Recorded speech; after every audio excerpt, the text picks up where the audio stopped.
Dear students, in the previous lecture, we have seen minimum cost spanning tree. In this lecture, I will show you how to find minimum cost spanning tree using Kruskal algorithm.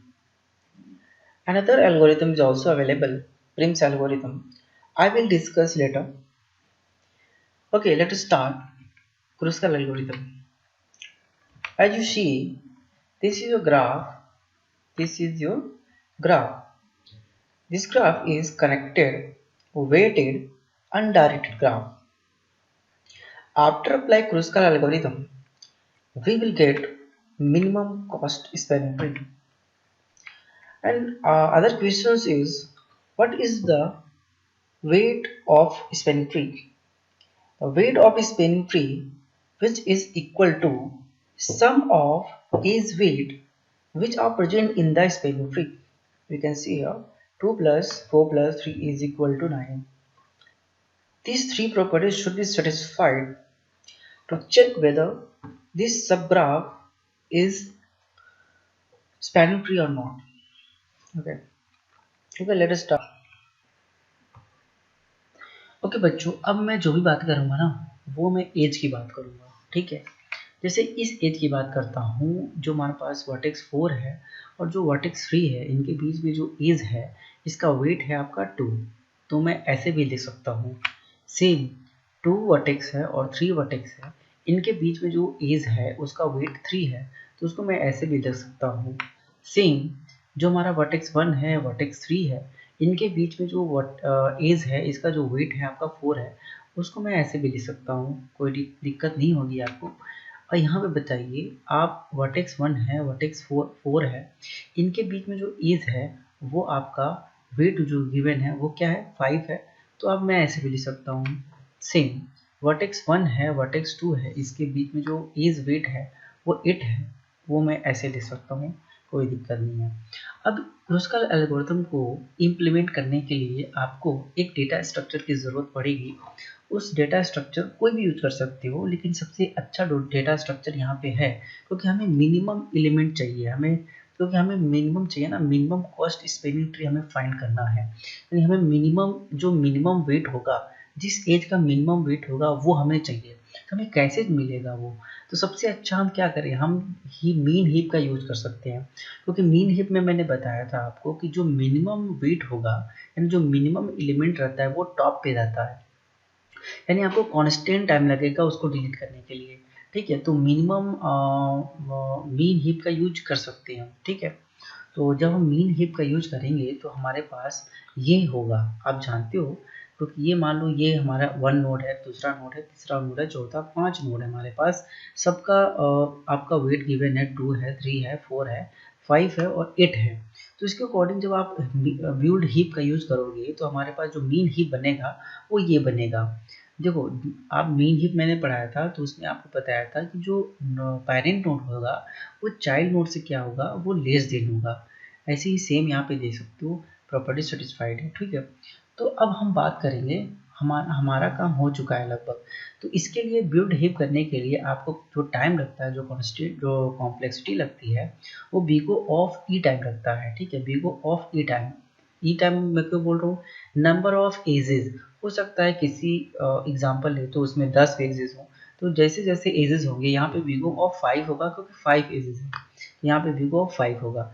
In general की बात करें तो बीगो ऑफ ई लगेगा, ठीक है। अब बात करते हैं, धीरे धीरे हम डिलीट करते जाएंगे और अपने जो रिजल्ट में हम ऐड करते जाएंगे, ठीक है। तो मिनिमम नोड हमें हमारे टॉप पे पता है मिनिमम, ठीक है। तो डिलीट करो इसको, आप डिलीट करोगे तो आपको हम डिलीट करके दिखा देते हैं।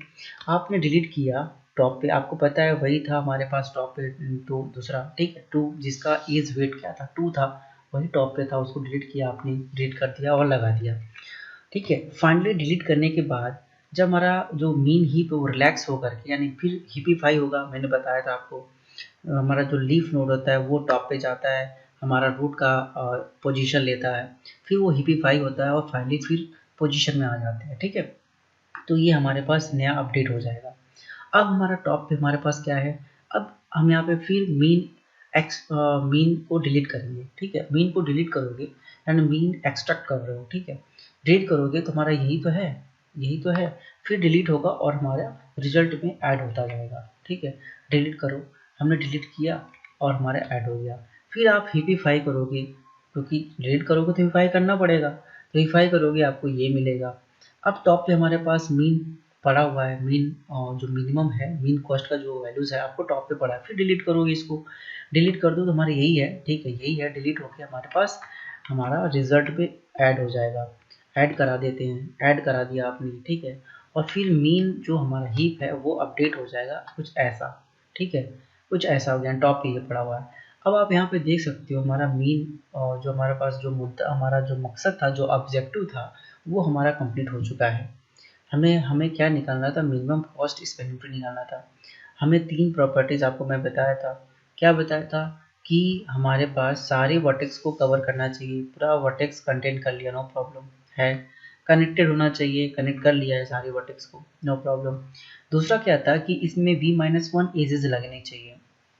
यहाँ पे हमारे पास 4 वर्टेक्स है, तो 4 - 1 = 3, 3 एजेस होनी चाहिए।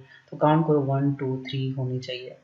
अब आपका काम हो चुका है और साइकिल तो है नहीं यहाँ पे। अगर ऐसे कोई होता, यहाँ पे कोई एज होती तो हम साइकिल बोलते, तब एक साइकिल बनता। तो यहाँ पे कोई साइकिल तो है नहीं। तो ये सारी बात करने में आपको कितना टाइम लगा, है ना, आपको कितना टाइम लगा।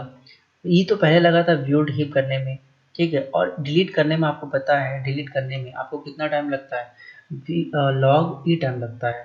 तो कितनी बार आपने डिलीट किया, v-1 टाइम किया, क्योंकि आपने देखो 1 2 3, मतलब यहाँ पे 4 वर्टेक्स थे तो 3 बार आपने डिलीट किया।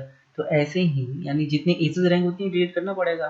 तो एजेस कितने हैं, v-1 एजेस है, तो आपको कितनी बार डिलीट करना पड़ेगा, v-1 टाइम डिलीट करना पड़ेगा। तो v-1 इंटू लॉग वी, ठीक है। ये आपका कंप्लीट लॉग वी या लॉग ई बोलो, कोई प्रॉब्लम नहीं है, दोनों सेम है, ठीक है। तो हमारा कंप्लीट जो कॉम्प्लेक्सिटी आएगी वो ई प्लस ई लॉग ई हो जाएगा, ठीक है। तो ये कंप्लीट कॉम्प्लेक्सिटी होगी इस एल्गोरिथम की। और फाइनली हमारे पास मिनिमम कॉस्ट स्पेंडिंग ट्री मिल चुका है, ठीक है। अब आपको मैं यहाँ पे दिखा देता हूँ, ये हमारा इनपुट था और हमारा आउटपुट प्रोड्यूस हो गया। इसका जो ये वेट आएगा वो आपको मैंने पहले बता दिया था, 2 + 4 + 3 = 9 आएगा।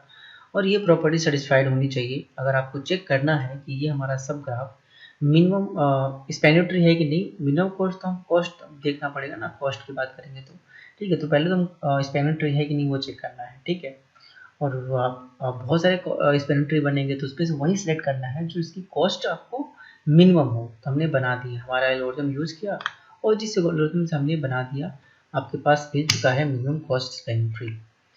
तो अगर बात करें कॉम्प्लेक्सिटी की, तो मैंने कॉम्प्लेक्सिटी की मैं बता दिया आपको कॉम्प्लेक्सिटी पहले ही। तो बेस्ट केस में आपका आता है वी लॉग वी बोलो या फिर ई लॉग वी बोलो, कोई दिक्कत वाली बात, sorry, log V. Best case में आप देखोगे तो big O of E plus V log V आता है। एवरेज केस में भी सेम आता है। वर्स्ट केस में थोड़ा डिफरेंट हो जाता है, ई लॉग ई आ सकता है, ठीक है, याद रखना।